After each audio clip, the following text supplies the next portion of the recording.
How's it going, everybody? Welcome to 2A News Now. And if you're new to the channel, my name is Troy. And I really do appreciate you taking your time tuning in to today's video. If you guys could please do me a large favor after you watch today's video. If you like the content, just take a few seconds of your time to like, share, and subscribe and hit those post notifications.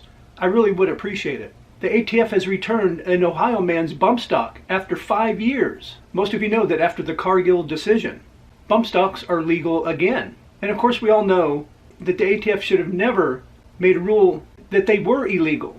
And even to this day, a lot of people will never forget that they did so by the urging of then President Donald Trump. The name of the owner of the bump stock that had it returned by the ATF is David Codrea.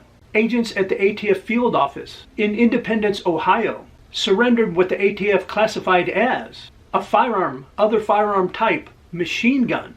The owner of the bump stock's property had been held by the ATF since 2019. And like I said earlier, because of the Cargill decision, the bump stock was no longer deemed a machine gun. And it's legal to own.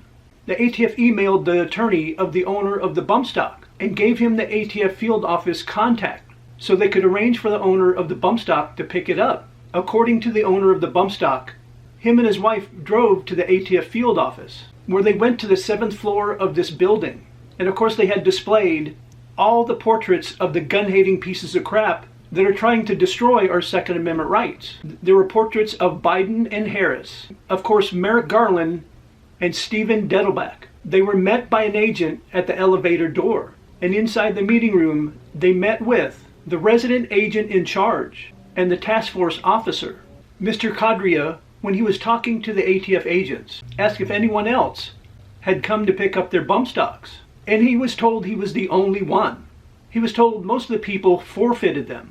And also that one business that made bump stocks wrote them off on their taxes. And here's something unique about this story. Mr. Codrea actually bought the bump stock not to use it and put it on a firearm, but to actually challenge the law. The particular bump stock that he purchased, he didn't even own a firearm that it would attach to. I'm pretty sure most people that own bump stocks didn't know that they had another option besides forfeiting them or destroying them, that the ATF would hold on to them. And of course we don't know how many people that did this, but for sure there was a lot of people that didn't forfeit theirs or destroy them and just held on to them until the ban was lifted.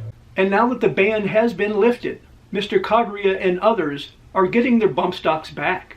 And we all hope that the ATF won't try to pull a stunt like this again. But they very well could if some crazy lunatic uses another bump stock on a firearm to commit another horrendous crime. But like I said earlier, it doesn't help anything at all when the then President of the United States urges the ATF to ban bump stocks. Of course, it's fantastic news that people are now getting their bump stocks returned. And also the people who didn't turn them in and had them stuffed under a bed somewhere or in a box in the attic or sent it to another state and had grandma hold on to it. They can now dust those off and bring them out and use them. But unfortunately for all the people that forfeited them, they don't have them now. And they were never compensated for them either. As always, I would really like to hear your thoughts about today's video in the comment section down below.